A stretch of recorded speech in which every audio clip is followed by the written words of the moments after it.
Pinigilan ni Jessica na mapahikap habang patuloy na nagsasalita ang kadate niya sa gabing iyon. Naroon sila sa restaurant ng isang mamahaling hotel kung saan sila nagdi-dinner. Isa itong businessman na nakilala ng kaibigan ng isang kakilala niya. 33 years old na ito at naghahanap na raw ng makakasama sa buhay. Kaya nang humingi raw ito ng kadate sa kaibigan, nang kakilala niya ay siya kaagad ang naisip niyo. Noong sinabi iyon sa kanya ay natuwa siya dahil ang impresyon niya sa isang businessman ay man of few words, responsible, at magiging good provider. Medyo tumaas din ang pag-asa niya nang una niya itong makita dahil kahit paano ay may itsura ito. Hindi man ito masasabing gwapo, mukha naman itong kagalang-galang. Hindi naman siya masyadong after sa kagwapuan dahil hindi naman siya sobrang maganda. Realistic siyang tao at alam niya ng babaeng kagaya niya ay simpleng office girl lamang at may simpleng itsura. Kahit hindi naman siya masasabing pangit, ay malabong makasilo ng lalaking artistahin. Kaya naisip niya kanina na pwede na ang businessman na ito. Subalit nagbago ang lahat nang magsimula na itong magsalita at magsabi ng tungkol sa sarili nito. Hindi nito naisip na magtanong ng tungkol sa kanya. Mula nang dumating ang pagkaing in-order nila, ay wala na hintong pagbibida ng lahat ng mga achievements nito. Mula nung nag-aaral pa ito hanggang sa kasalukuyan. Pati ang mga bidding na naipanalo nito ay hindi nito pinalampas. Talo pa nito ang pangulong nagsusona. Ang akala niya, ang pinaka-failure ng blind date niya ay isang businessman na nakadate niya noong huling beses. Iyon pala. Tulad din niyon, ang lalaking kaharap niya ngayon ay walang nainatupag kundi ang magyabang. Dahil doon, inikisa na niya sa isip niya ang mga businessman at tinandaan niya na hindi na siya makikipag-date sa mga ganoong lalaki sa hinaharap. Sa huli, ay hindi na rin niya mapigilang maghikap. Saka lang huminto sa pagsasalita ang kaharap niya. Pagkatapos ay tumitig sa kanya. Itinikom niya kaagad ang kanyang bibig. Boring pa ba para sa iyo ang mga sinabi ko? Diretsang tanong nito sa kanya. Pinilit niyang ngumiti. Hindi naman. Medyo napagod lang siguro ako today dahil galing pa ako sa office. Palusot niya. Naningkit ang mga mata nito. Galing din ako ng trabaho. Unlike you, I have a much higher position and more responsibility than you. But I still don't act improperly in front of you. Mahihimig ka ng disgusto ang tono nito. Nainis siya pero nagpigil siya. Kasalanan ba niya kung boring itong kasama? Tiningnan niya ito at ngumiti ng peke. Well, sorry about that. But I guess, I'm just really tired today. Bago pa kita mainis ng husto, pwede na ba tayong umuwi? Malumanay na tanong niya. Umismid ito. And now you want to go home? Kung pagod ka, sana ay hindi ka na lang nakipag-date sa akin. Don't you know how tight my schedule is? Pero isiningit ko ang pakikipagkita sa iyo. The least you can do to express your gratitude is to listen to me. Arroganting sabi nito. Nag-init ang ulo niya. Napalis ang ngiti niya. Wait a minute. Busy rin ako. At huwag kang magsalita na para bang biyaya ng Diyos na makipag-date kita. In the first place, ayon sa pagkakatanda ko, ikaw ang humingi ng date at mabait lang ako. At pinagbigyan ko ang kaibigan ko. Don't think highly of yourself. Just because you're well off, okay? Nagsalubong ang mga kilay nito. Kaya ako nakipagkita sa iyo ay dahil ang sabi sa akin, maganda at matalino ang makakadate ko. You didn't even met my expectations. Mayabang na sabi nito. Tumayo siya. at pinaningkitan ito ng mga mata. Excuse me. Ikaw ang walang-wala sa expectations ko. All you've done the entire night is brag about yourself. Sa tingin mo ba, ay mai-impress ang lahat ng tao kapag sinabi mo ang lahat ng achievements mo? Diyan ka na. Malakas na sabi niya rito. Bago pa ito makahuma, ay kinuha na niya ang bag niya at walang lingong likod na nilayasan ito. Inis na inis siya. Maraming beses na siyang nakipag-blind date, pero iyon ang pinakabwisit sa lahat. Dapat pala ay natulog na lang siya sa kanyang apartment kaysa nakipag-date ng gabing iyon. Paglabas niya ng hotel, nalaman niyang mukhang hindi pa nagtapos ang kamalasan niya sa nakadate niyang mayabang na businessman dahil umuulan ng malakas. Huminto siya sa entrada ng hotel at marahas na nagbuga ng hangin. Wala siyang dalang payong. Katakataka wala nang dumadarating na taxi. Wala na siya sa mood para bumalik sa gwardya at magpatawag ng taxi. Napatitig na lamang siya sa madilim na kalangitan at sa malakas na ulan. Pagkakuwan ay napatingin siya sa kanyang relo at nakitang 10:00 na ng gabi. Napabuntong hininga siya at saka humalukip-kip ang malas. Ang akala pa naman niya ay mahahanap na niyang lalaking makakasama niya habang buhay. Iyon pala. Katulad ng dati ay failure na naman ang lakad niya. 28 years old na siya. Kaya hindi na niya maiwasang mataranta sa paghahanap. Noong bata pa siya, ay palagi niyang iniisip na mag-aasawa na siya pagsapit niya ng 24 at magkakaanak na siya kapag 25 na siya. Ang gusto kasi niya, habang bata pa siya, ay mai-enjoy niya ang pagpapalaki sa magiging anak niya. Para kapag tumuntong na ito sa teenager years, ay hindi pa siya gaanong katanda. Mapapagkamalan pa silang magkapatid ng mga taong makakakita sa kanila. Mamamasyal at magsha-shopping sila sa mall na magkasama. Gagawin niya rito ang mga bagay na nahiling niyang gawin, kasama ang mami niya kung nabubuhay pa ito. Bata pa lamang siya nang mamatay ang kanyang mami nang atakihin ito sa puso. Ang daddy na lamang niya ang kasama niya sa probinsya nila. Ang atensyon ng daddy niya ay nahahati lamang sa kanya at sa trabaho nito sa isang bangko.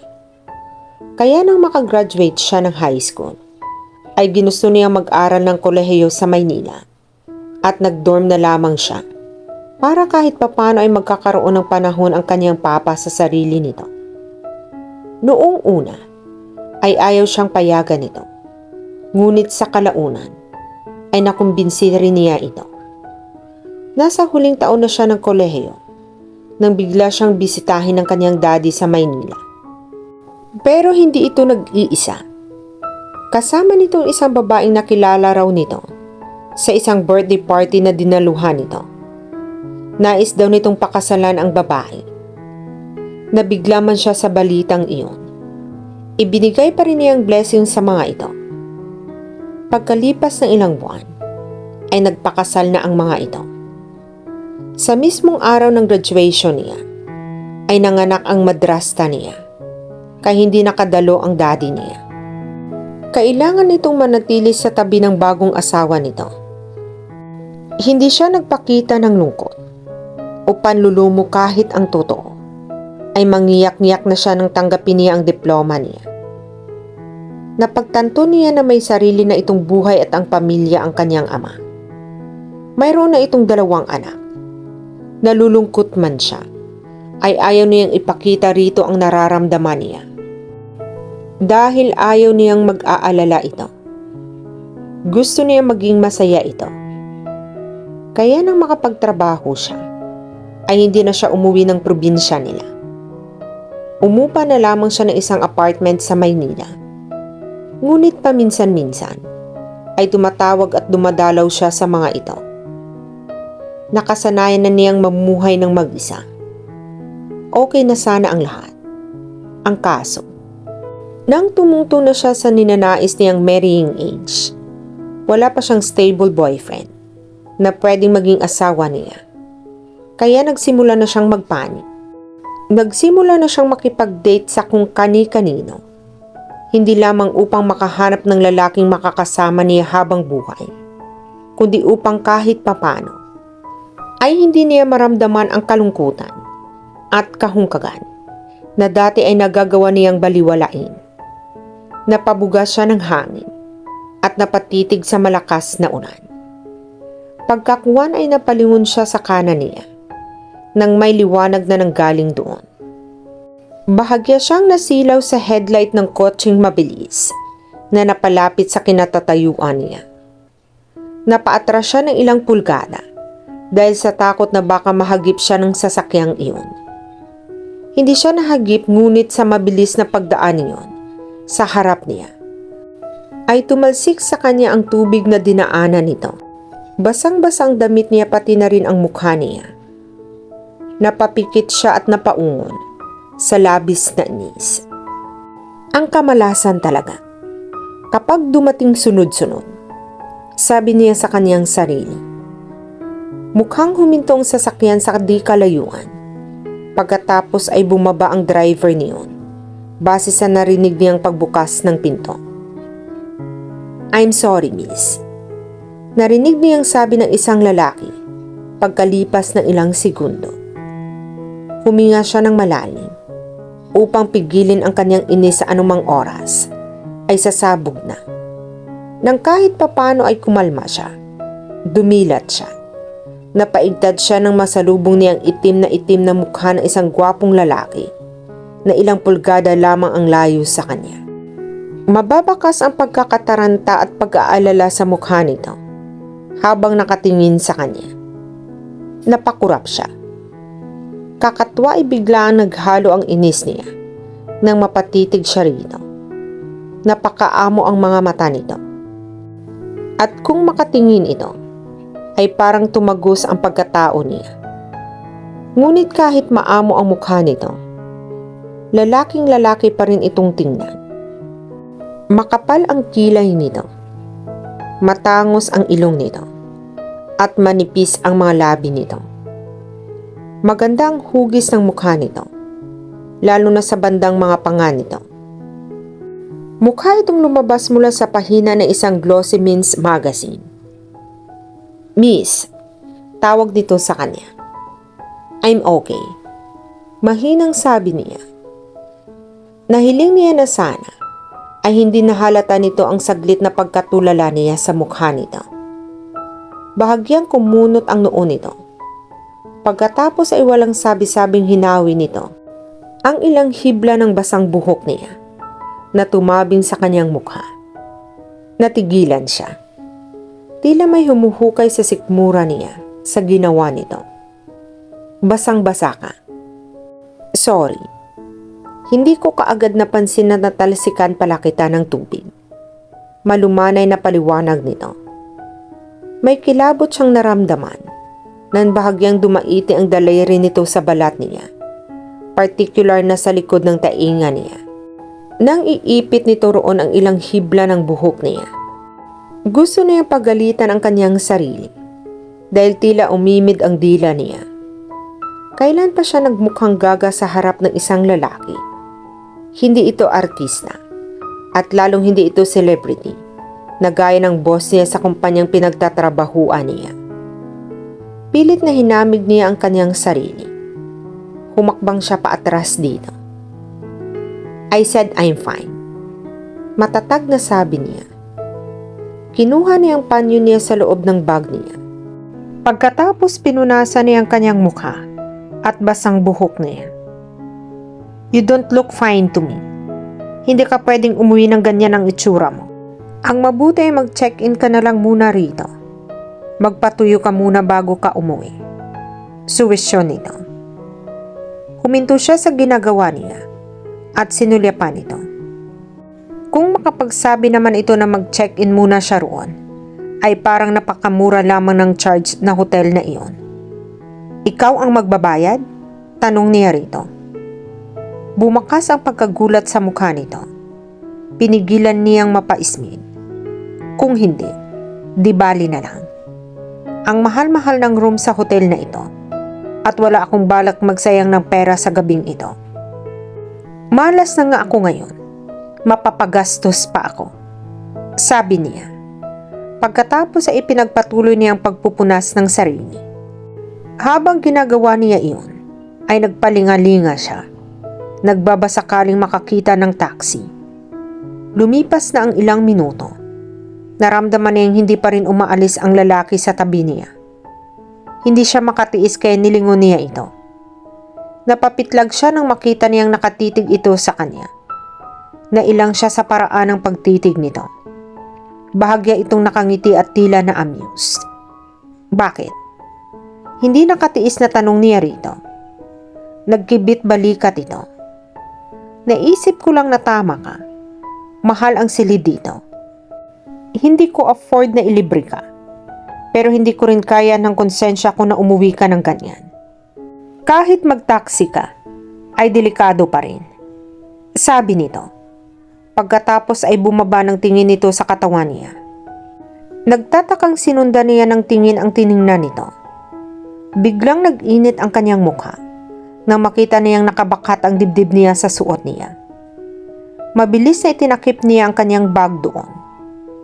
Nakalimutan niyang chair top na pala ang suot niya. At baka kaya ngingiti-ngiti ang lalaking ito dahil kanina pa nito tinitingnan ang dibdib niya. Tiningnan niya ito ng masama. Bastos ka. Paisik na sabi niya rito. Tumawa ito. Miss, huwag kang mangbintang. Concerned lang ako. Dahil ako ang may kasalanan. Alam ko na. May room ako sa itaas. Doon mo na lang muna patuyuin ang damit mo. Suwestyon nito. Nanlaki ang mga matang umatras siya palayo rito. Bakit naman ako sasama sa iyo? Baka mamaya ay modus operandi lamang nito iyon at may balak pala itong gawing masama sa kanya. Ano naman kung ubod ito ng gwapo? Wika nga. Looks can be deceiving. At dito na po nagtatapos ang part 1 ng ating kwento.